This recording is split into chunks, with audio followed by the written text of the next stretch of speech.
Det er et rigtig godt kamera. Jamen, jeg synes, der er en god trækkraft i, og man har meget god respons på gaspedalen. Så kan jeg jo godt lide bremsningen. Man skal bare lige vende sig til, at der er en anden feedback på foden end normalt. Ja, men man mærker slet ikke i den. Den kører bare fuldstændig flydende.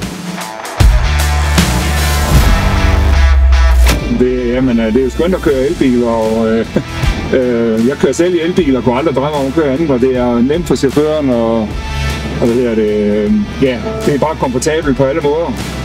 Der er ikke nogen gearskifter, og der hopper, og der er ikke noget, man skal koncentrere sig om, men se sig for at holde i rettet, så det er helt perfekt. Så er det også støjen, ikke også? Der er mindre støj. Der er nærmest kun vindstøj i sådan en her. Det er komfortabelt, og der er en god trækkraft.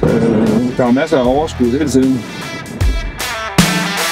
Det er jo anderledes ved, at der ikke er noget lyd, ikke også? Altså, jeg mangler sådan noget vibrationer, eller hvad man siger, sådan noget motorstøj. Jamen, jeg kunne godt vende mig til at køre uden alt støj. Og det, der er anderledes ved det er, at man ikke får det her ryk frem og tilbage. Det er sådan meget lækkert, det der med, at den har sådan et træk, som bare fortsætter. De biler, jeg har jo ikke digitale spejl.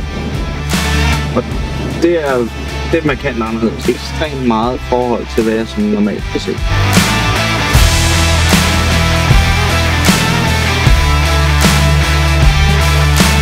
Den kører godt, og den trækker godt.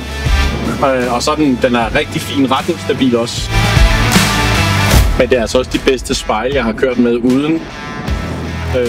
Vi har jo nogle andre med elektroniske spejle, og de er altså ikke lige så gode som dem her.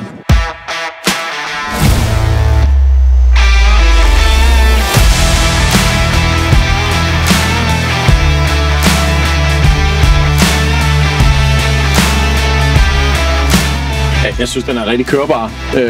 Jeg er ekstremt begejstret for spejlene og motoren. Jeg synes, den trækker på en god måde. Det er så fint. Den kører, som den skal. Ja, perfekt. Det er flink tur. Tak for turen. Tak for turen.